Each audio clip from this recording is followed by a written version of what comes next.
ஸ்ரீமதே ராமானுஜாய நமக. துளசி மகாத்மியம் 4வது அத்தியாயம். காலையில் எழுந்திருந்து யாதொரு மனிதன் சுத்த மனதுடையவனாய் துளசி தேவியை சங்கீர்த்தனம் செய்கிறானோ அவன் மிக்க புண்ணியத்தை அடைகிறான் என்று புண்டரீகன் என்பவரால் சொல்லப்பட்டிருக்கிறது. அந்த சோஸ்திரமோ மிக பெரியது, அதை யான் சொல்லுகிறேன் கேளும் என்று பிரகலாத ஆழ்வான் மீண்டும் சொல்லலுற்றார். மிகவும் மங்களகரமானவளாயும் மோட்சத்தை கொடுக்கிறவர்களாயும் இருக்கிற ஓ துளசி தேவியே, உன்னை நமஸ்கரிக்கின்றேன். நீ என்னை சர்வாபத்திலும் காப்பாற்ற கடவாய். உன்னை பார்த்த மாத்திரத்தினால் பாவிகள் தங்களுடைய பாவங்களை போக்கிக் கொள்கிறார்கள். ஸ்தாவர ஜங்கமமான இந்த லோகம் முன்னாலேயே சுமக்கப்படுகிறது. சகல மனிதர்களும் ஸ்திரீகளும் ஒரு தடவை உன்னை கையெடுத்து அஞ்சலி செய்தால் அவர்கள் ஒருபொழுதும் நாசமடையாத ஐஸ்வர்யத்தை அடைகிறார்கள். துளசியோடு வாசம் செய்கிற பிராமணர்கள் இருக்கிற இடம் மிகவும் பரிசுத்தமானது. துளசி தேவியினிடத்தில் சகல தேவதைகளும் வாசம் செய்கிறார்கள். ஆகையால் துளசி தேவியை பூஜிப்பது சகல தேவதைகளையும் பூஜிக்கிறது போலாகிறது. சர்வ சம்பத்தையும் கொடுக்கக்கூடிய உனது சோஸ்திரத்தை எவன் படிக்கிறானோ அவன் உத்தம கதியை அடைகிறான். இந்த சோஸ்திரத்தை சொல்லிக்கொண்டே துளசி தலம் எடுத்து எவனொருவன் பகவானை பூஜை செய்கிறானோ அவன் மறுபடியும் திரும்பி வராததான மார்க்கத்தை அடைகிறான். துளசி ஸ்ரீ மகாலட்சுமி, லட்சுமி, வித்யா, யசஸ்வினி, தர்மியா, தர்மமயி தேவி, தேவதேவ மனப்பிரீயி, லக்ஷ்மி பிரசகி, சுப்ரு, பூ, பூமி, அசலா, அமலா என்னும் துளசி தேவியினுடைய இந்த 16 நாமங்களையும் எவனொருவன் சங்கீர்த்தனம் செய்கிறானோ அவன் உத்தம பதவியை அடைகிறான். துளசி காஷ்டத்தினால் செய்த மாலையை எவன் அணிந்து கொள்கிறானோ அவன் கௌஸ்துப மாலை அணிந்த பகவானுடைய ஸ்தானத்தை அடைகிறான். துளசி மாலையையும் தாமரை மணி மாலையையும் அணிந்து கொண்டு துளசியின் சமீபத்தில் போய் துளசி தேவியின் நாமத்தையும் அஷ்டாசாரத்தையும் பஞ்சாசரத்தையும் ஜபித்து கொண்டு வாசுதேவனையும் ஹயக்ரீவனையும் வராகனையும் நரசிம்மனையும் ராகவனையும் லட்சுமியையும் பூதேவியையும் பார்வதியையும் துர்க்கையையும் சரஸ்வதியையும் காயத்ரியையும் சிவது சுப்தத்தையும் விஷ்ணு சுப்தத்தையும் இன்னும் எல்லா மந்திரங்களையும் மிக பரிசுத்தனாய் எவனொருவன் ஜபிக்கிறானோ அவன் கோடி கல்பங்களில் அடைய வேண்டிய பலத்தை 1 மாதத்தில் அடைகிறான். துளசியின் காற்று எந்த இடத்தில் படுகிறதோ அந்த தேசவாசிகளுக்கும் துளசி வைத்து காப்பாற்றப்பட்ட வீட்டில் உள்ளவர்களுக்கும் மோட்சத்திற்கும் போகக்கூடிய பலன் உண்டாகிறது. துளசியின் காற்றை பரிசித்தவன் சர்வ பாபங்களையும் ஒழித்து மோட்சம் அடைகிறான். அதற்கு உதாரணமாய் ஒரு கதை சொல்லுகிறேன், கேட்பீராக.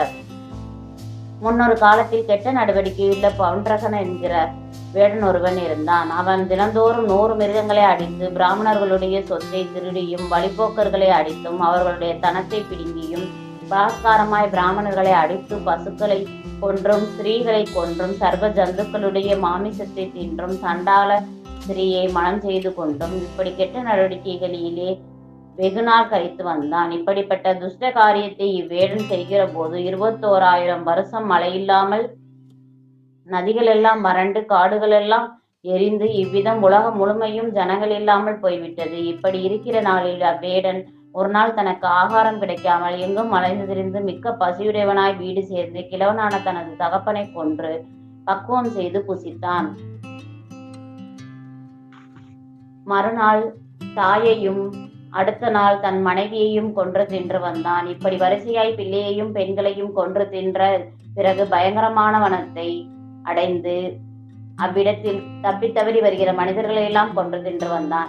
அவனால் கொல்லப்பட்ட மனிதர்களாகிலும் பசு முதலிய ஜந்துக்களை ஆகிலும் கணக்கிட முடியாது மிகவும் ஆச்சரியப்படக்கூடியதாயிருக்கிற பாவங்களையே செய்து வந்தான். ஒரு நாள் வேட்டைக்காக வெளியில் புறப்பட்டு போய் திரிகிற போது ஒரு மலையினுடைய குகையிலிருந்து மிக்க பசியுடைய ஒரு சிங்கம் கர்ஜனை செய்து கொண்டு வெளியில் வந்தது. அதை கண்டவுடனே இன்றைக்கு நமக்கு ஆகாரம் கிடைத்தது என்று அதன் அருகே போய் பானத்தினால் அதை அடித்தான். அந்த அடியினால் மிக்க சினம் கொண்டதாய் இவனை விட மிக பசியுடையதாகையால் அந்த சிங்கம் உடனே இவன் மேல் பாய்ந்து இவனை கொன்றது. இவன் கீழே விழுந்ததும் துளசி காட்டிலிருந்து காற்று வீசியதால் அந்த காற்று இவன் மேல் பட்டது. உடனே யம தூதர்கள் மிக்க பயங்கரமான முகமுடையவர்களாய் ஓடி வந்து இந்த பாவியை பிடியுங்கோள் அடியுங்கோள் என்று சொல்லிக்கொண்டே இவன் தங்களுடைய பாசங்களின் கட்டி தலைகீழாக இழுத்தார்கள். இதற்குள்ளாக விஷ்ணு தூதர்கள் சங்கு சக்கரதாரிகளாய் நிர்மலமான மனதுடையவர்களாய் யமதூதர்களிடம் வந்து, ஓ தூதர்களே, புண்ணியாத்மாவை உங்களுடைய கட்டிலிருந்தும் விடுவியுங்கள். இவன் விஷ்ணு பக்தன், இவனை விடுங்கள் என்று சொல்ல உடனே இவனை விடுவித்து ஒருவருக்கொருவர் யுத்தம் செய்ய தொடங்கினார்கள். இப்படி இருதரத்தாரும் யுத்தம் செய்யும் போது யமதூதர்கள் அபஜயமடைந்து யமதர்மராஜனிடத்தில் சென்று ஆதியோடந்தம்மாய் நடந்த சங்கதிகளை சொன்னார்கள்.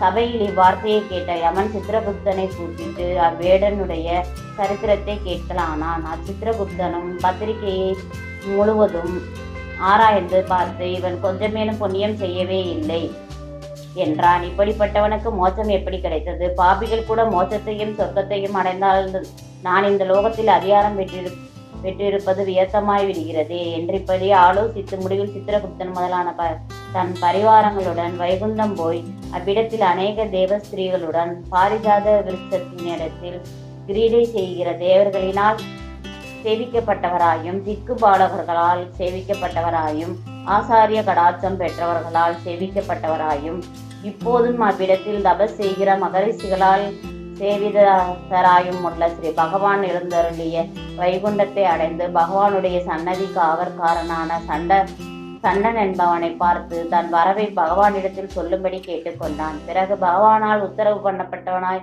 பகவானுடைய சன்னிதானத்தில் பிரவேசித்து படிக கற்களினால் இழைக்கப்பட்ட மண்டபத்தில் ஸ்ரீ தேவியுடனும் பூதேவியுடனும் வீட்டிலிருந்து பரிஜனங்களினால் வெண்சாமரம் போடப்பட்டவராயும் சங்கு சக்கரதாரியாயும் இந்திர நீல கற்களினால் நிறைந்த ஸ்நானத்தை உடையவராயும் கல்பக விருட்ச புஷ்பங்களால் அலங்கரிக்கப்பட்டவராயும் தாமரை கண்ணராயும் இருக்கிற லட்சுமிபதியை சாஷ்டாங்க வந்தனம் செய்து சோஸ்திரம் செய்யலானான்.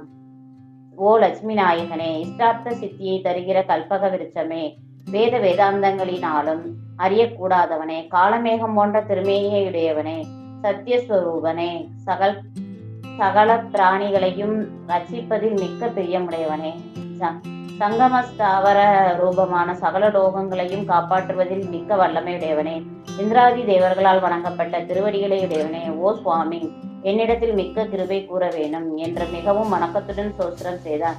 இப்படி சோஸ்திரம் செய்து வணங்கின யமதர்மராஜனை பார்த்து கருணாநிதியான பகவான், நீ எக்காரணத்தை முன்னிட்டு வந்தாயோ அதை சொல் என்று கூற யமதர்மராஜன் தான் வந்த காரியத்தை உரைக்கலானான். ஓ சுவாமி, தேவரீரால் கொடுக்கப்பட்ட இந்த என்னுடைய அதிகாரத்திற்கு குறைவு வந்துவிட்டது. ஏனென்றால் பாபிஸ்டர்களும் செய்த நன்றியை மறந்தவர்களும் கூட வைகுண்ட பதவியை அடைகிறார்கள். அப்படிப்பட்டவர்களை சிச்சிப்பதற்காக நானின் அதிகாரத்தில் நியமிக்கப்பட்டேன். அவ்விதம் இருக்க இப்போது தாய் தந்தை பிள்ளை முதலானவர்களையும் பிராமணர்களையும் பசுக்களையும் ஸ்திரீகளையும் கொன்ற பவுண்டரகன் என்கிற வேடனை என்னுடைய தூதர்கள் பாசத்தினால் கட்டிக்கொண்டு வரும் வழியில் தேவருடைய தூதர்கள் அப்பாசத்தில் நின்று விடுவித்து அவன் இவ்விடம் கொண்டு வரப்பட்டான். இவனுக்கு கொஞ்சமேனும் புண்ணியமே கிடையாது. இப்படிப்பட்ட பாவியை இவ்விடம் கொண்டு வந்தபடியால் என்னுடைய அதிகாரத்திற்கு மிகவும் குறைவு வந்துவிட்டது என்று விஞ்ஞாபனம் செய்து கொண்டான். அதற்கு பகவான் அவனை நோக்கி, ஓ மகாபாத்திரசாலியான யமதர்மராஜனே, இப்போது உன்னால் சொல்லப்பட்ட இந்த பவுண்டரகன் மிகவும் பாபிஷ்டன் என்பதில் சிறிதும் சந்தேகமில்லை.